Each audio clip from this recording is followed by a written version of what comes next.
Hello students, in today's session I gonna discuss about Atterberg limits or consistency limits। मेरी हर एक lecture की तरह इस लेक्चर में भी मैं पूरा कंसेप्ट को एक एग्जाम्पल की तरह रिप्रेजेंट करूंगा तुम लोग, ताकि मेरी हर एक स्टूडेंट को समझने में कोई परेशानी ना आए। Before I start today's topic, Atterberg limits, I must have to recapitulate my previous lecture, which is on index property of soil, because index property and Atterberg limits both are interconnected. There are two types of index property: soil grain property and soil aggregate property. Out of all the aggregate properties, Atterberg limits or consistency limits is one of the most important aggregate property, which is exactly is today's topic. Let's start about Atterberg limits or consistency limits.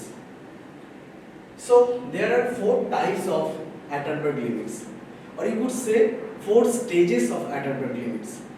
Atterberg limits के चार तरीके की stage और state होता है।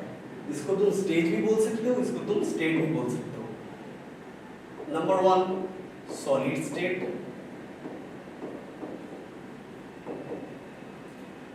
Number 2 semi solid state,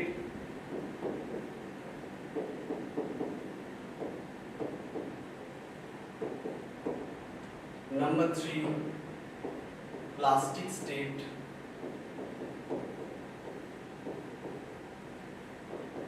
and last and foremost is liquid state.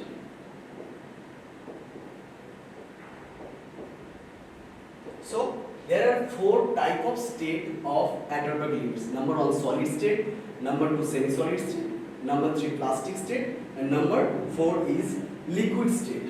And how we arrange them? मैं क्या करता हूँ, एक ग्राफ प्लॉट कर लेता हूँ, जिस ग्राफ में मैं एक्स एक्सिस में क्या कर रहा हूँ, वाटर कंटेंट को प्लॉट कर रहा हूँ, वाटर कंटेंट या मॉइस्चर कंटेंट, और वाई एक्सिस में मैं क्या कर रहा हूँ, वॉल्यूम को प्लॉट कर रहा हूँ। यहाँ पे ग्राफ कैसे दिखेगा, थोड़ा ग्राफ कुछ ऐसे दिखेगा, जहाँ पे ये पहले वाला जो है ये क्या है, सॉलिड स्टेट है, उसके बाद क्या है, सेमी सॉलिड स्टेट,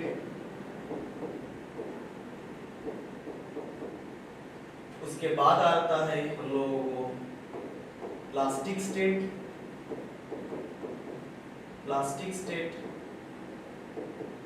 और उसके बाद आता है लिक्विड स्टेट। लिक्विड स्टेट और लिक्विड कोई भी बोल सकते हैं। इसके जो कॉरेस्पॉन्डिंग जो वाटर कंटेंट होता है, इसको हम लोग नाम देते हैं। इसको चलिए मैं कुछ अलग कलर से रिप्रेजेंट करता हूँ।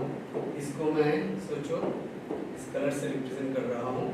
इसको मैं नाम देता हूँ श्रिंकेज लिमिट, इसको मैं नाम देता हूँ प्लास्टिक लिमिट, और यहाँ पे प्लास्टिक और लिक्विड के बीच में जो लिमिट है इसको मैं नाम दे रहा हूँ लिक्विड लिमिट। तो ये जो solid state, semi solid state, plastic state और लिक्विड स्टेट है, इसको मैं थोड़ा डेमोन्स्ट्रेट करूंगा। यहाँ पे तुम देख सकते हो थोड़ा मैदा लेके आया हूँ मैं, क्योंकि मैदा क्या है, फाइन ग्रेन है। तुम लोग देखा गेहूं क्या होता है, जो जिससे मैदा बनता है वो थोड़ा मोटा ग्रेन का होता है, और उससे मैदा जो बनता है वो क्या है, फाइन ग्रेन है। फाइन ग्रेन एग्जैक्टली जो Atterberg लिमिट्स और हम लोगों का कंसिस्टेंसी लिमिट है, ये क्या है, फाइन ग्रेन सॉइल का एक प्रॉपर्टी है। जो fine grain soil, specially clay soil जो होता है, उस क्ले सॉइल का ये प्रॉपर्टी होता है Atterberg लिमिट्स। इसीलिए ये है IS 425 माइक्रोन शिप, इसके ऊपर का शिप मैंने नहीं दिखाया। ये 425 माइक्रोन शिप से मैं क्या किया, पास किया ये मैदा तुम सोच सकते हो फाइन ग्रेन होता है, देखता हो इसमें एकदम साइज कितना बारीक होता है, फाइन ग्रेन है, तो इसलिए तुम देख सकते हो फाइन ग्रेन है। इसीलिए मैं मैदे को डेमोन्स्ट्रेट कर रहा हूँ एज ए क्ले, और ये जो है क्ले, ये देख सकते हो क्या है, ये मेरा सॉलिड स्टेट में है। तो देख सकते हो सॉलिडिफाई कंडीशन में है।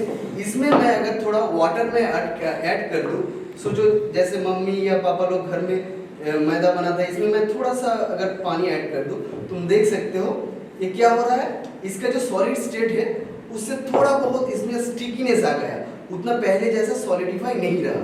तो इसको मैं क्या बोल सकता हूँ, इसको एग्जैक्टली सॉलिड मैं नहीं बोल सकता, इसको मैं क्या बोलूं, इसको मैं प्लास्टिक बोलूंगा।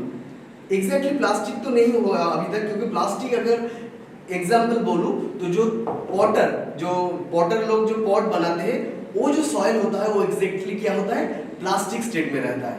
उस क्ले को लेके पॉटर जिस तरीके की चाहता है उस तरीके के शेप का वो पॉट बनाता है, जैसा चाहता है उसको हाथ को ऐसे फेंकता है, उसका नेक बन जाता है। तो वो सॉइल का एग्जाम्पल है एग्जैक्टली प्लास्टिक स्टेट की। लेकिन ये जो मैदा मैं बना रहा हूँ, इसको मैं बोल सकता हूँ ये इसका जो सेकेंड स्टेट है सॉलिड के बाद, ये सेमी सॉलिड स्टेट में है।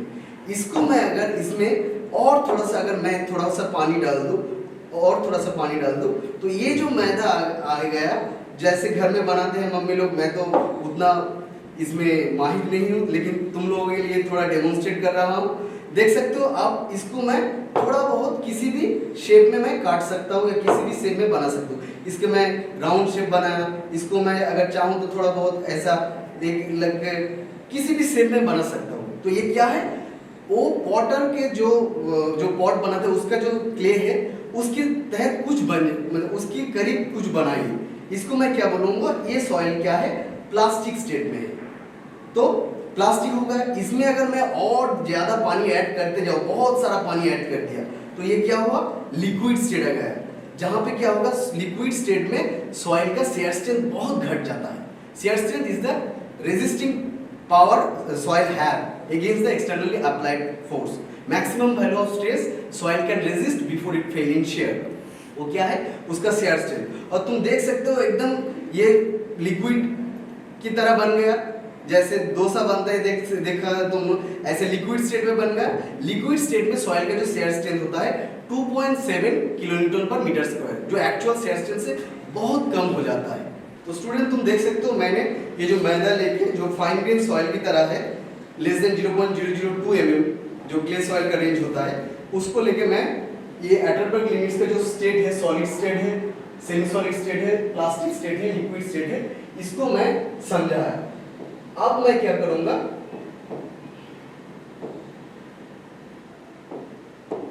अब मैं इसको और अच्छे से ग्राफिकली रिप्रेजेंट कर रहा हूं। यहाँ पे मैं नए से ग्राफ ड्रॉ कर लेता हूं। एक ही चीज मैं पहले से ही किया हुआ है उसको और लिख लेता हूं, क्योंकि समझने में तुम लोगों को दिक्कत ना आए। ताकि ये है सॉलिड स्टेट, ये है semi solid state,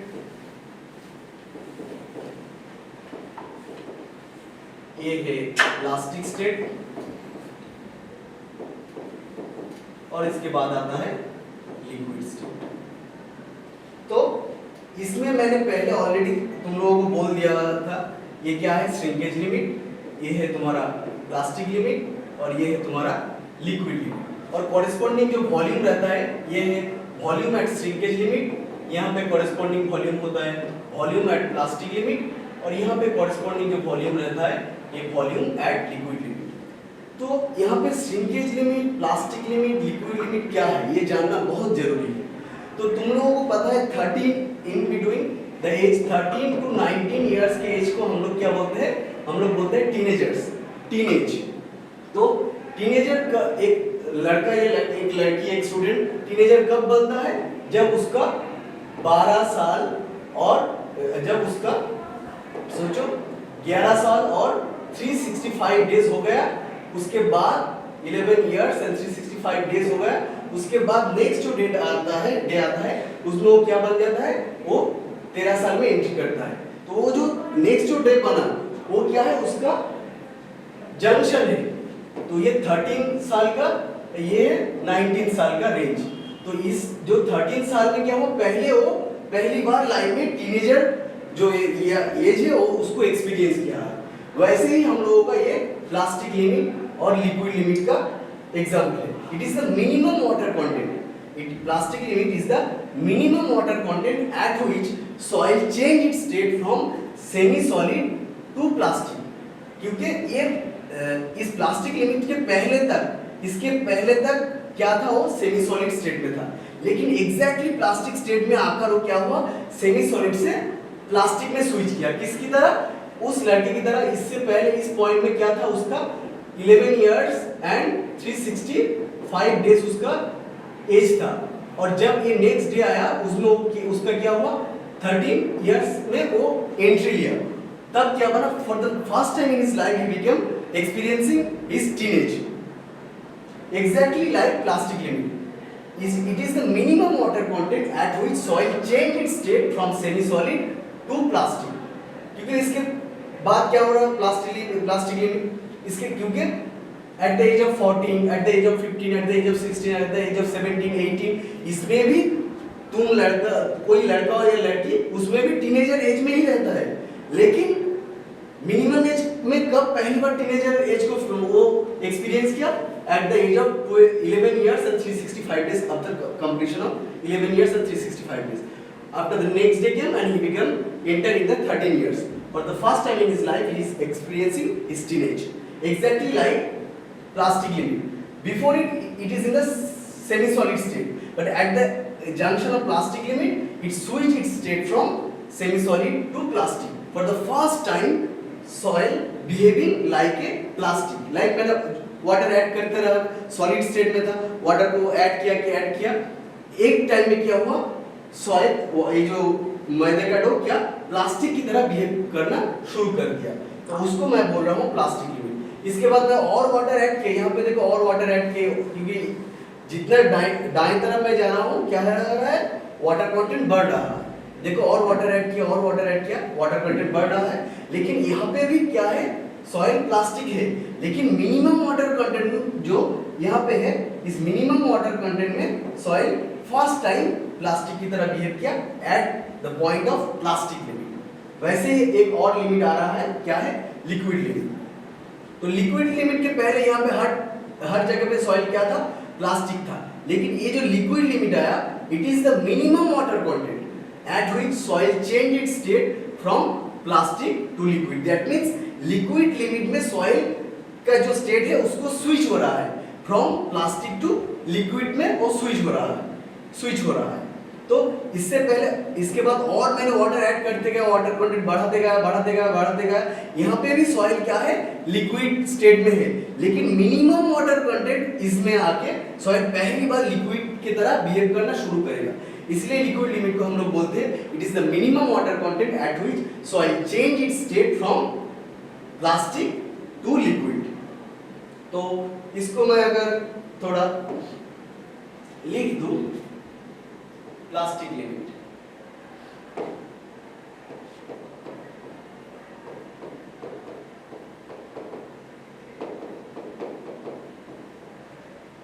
plastic limit को मैं WP से रिप्रेजेंट करता हूं। It is the minimum water content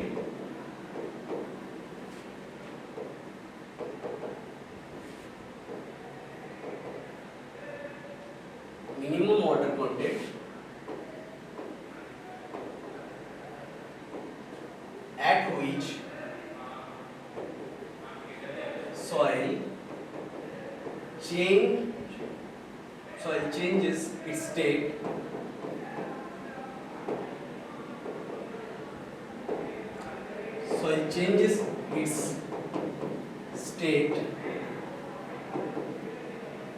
from semi-solid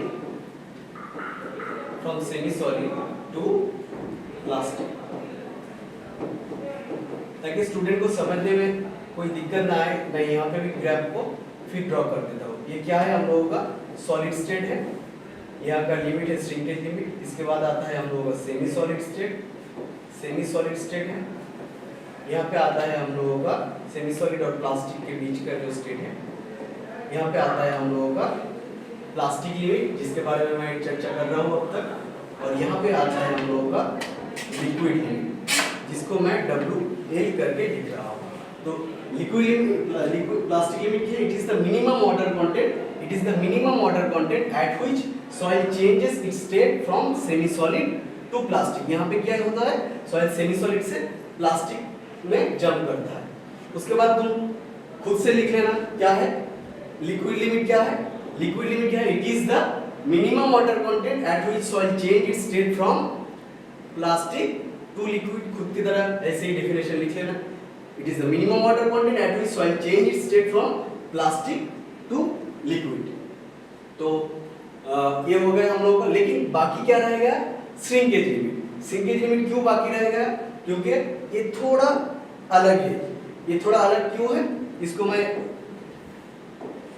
इसको मैं तुम लोगों को एक इस ग्राफ से ही समझाता हूँ। श्रिंकेज लिमिट क्या है, यहाँ पे ग्राफ का जो पॉइंट है क्या होता है 0 0, और दाएं तरफ जितना मैं बढ़ रहा हूँ क्या हो रहा है, वाटर कंटेंट बढ़ते जा रहा है। यहाँ पे वाटर कंटेंट और बढ़ा, यहाँ पे और बढ़ा, वाटर में ऐड करते जा रहा हूँ, वाटर कंटेंट बढ़ रहा है। यहाँ पे 0 0 है, वॉल्यूम भी 0 है, वाटर कंटेंट भी 0 है। यहाँ पे थोड़ा और वाटर बढ़ा है, और बढ़ा है, और वाटर बढ़ा है, और वाटर बढ़ा है। ये क्या है, श्रिंकेज लिमिट। तो श्रिंकेज लिमिट क्या है, बाकी प्लास्टिक लिमिट और लिक्विड लिमिट से थोड़ा अलग है। Shrinkage limit it is the maximum water content at which reduction in water content didn't cause decrease in volume. यहाँ पे देख रहे हो, मैं थोड़ा इस तरफ अगर आऊं और थोड़ा लिक्विड लिमिट से इस तरफ आऊं, तो लिक्विड लिमिट से मैं क्या किया, प्लास्टिक लिमिट तक आया। कितना, यहाँ से यहाँ तक आया, देखो इतना वॉल्यूम का रिडक्शन हुआ। फिर देखो तुम प्लास्टिक लिमिट से श्रिंकेज लिमिट आया, इतना वॉल्यूम का रिडक्शन हुआ। लेकिन श्रिंकेज लिमिट से मैं अगर आ रहा हूँ, देखो वॉल्यूम का कोई रिडक्शन नहीं हुआ, वॉल्यूम एग्जैक्टली इंटैक्ट हो। इसलिए श्रिंकेज लिमिट क्या है, it is the maximum water content at which reduction in volume, reduction in water content. That means यहाँ पे अगर मैं वाटर को रिडक्शन करूंगा, there will be no decrease seen in the volume of the soil. So shrinkage limit क्या है, maximum limit है, it is the maximum water content at which reduction in water content didn't show any decrease in the corresponding volume. तो shrinkage limit का definition तुम लिख लेना। और मैं नेक्स्ट जो टॉपिक है उसमें मैं डिस्कस करूंगा ये क्यों होता है श्रिंकेज। यहाँ पे हर एक टाइप में मैं अगर वाटर कंटेंट दाएं से बाएं तरफ आ रहा हूं तो क्या हो रहा है, वाटर कंटेंट घट रहा है, यहाँ पे कॉरेस्पॉन्डिंग वॉल्यूम घट रहा है। लेकिन श्रिंकेज लिमिट में ऐसा क्या हो रहा है जिसके वजह से क्या हो रहा है, रिडक्शन, वाटर कंटेंट का जो रिडक्शन कर रहा हूँ, यहाँ से यहाँ तक आ रहा हूँ तो वाटर कंटेंट घट रहा है, क्योंकि देख रहे हैं ये 0 0 है, इसमें हाई वैल्यू है। यहाँ से यहाँ तक घट रहा, वाटर कंटेंट घटा रहा हूँ, लेकिन फिर भी यहाँ पे वॉल्यूम एग्जैक्टली सेम है, कांस्टेंट है, वॉल्यूम चेंज क्यों नहीं हो रहा है। इसको मैं नेक्स्ट लेक्चर में तुम लोगों को बहुत अच्छे से कॉन्सेप्ट को समझाऊंगा। ये इंटरव्यू में कभी कभार पूछ लेता है। I hope you enjoy the lecture. I am Habib Laskar, your geotechnical engineering lecturer in SBIST. For last 6 years I taught here geotechnical engineering. I hope you enjoy my lecture. अगर तुम लोगों को मेरा लेक्चर अच्छा लगा तो लाइक करना, क्योंकि ताकि हम लोग मुझको समझ आए कि तुम एंजॉय कर रहे हो। चैनल को सब्सक्राइब करो, और अगर किसी भी क्वेरी है तुम लोगों को तो कमेंट सेक्शन में मुझको बताओ, ताकि मुझको समझ में आए तुम लोगों को कैसे लग रहा है, और अपकमिंग किस टॉपिक में लेक्चर चाहिए वो भी तुम कमेंट सेक्शन में बता सकते हो। I hope you enjoy the lecture. Bye bye.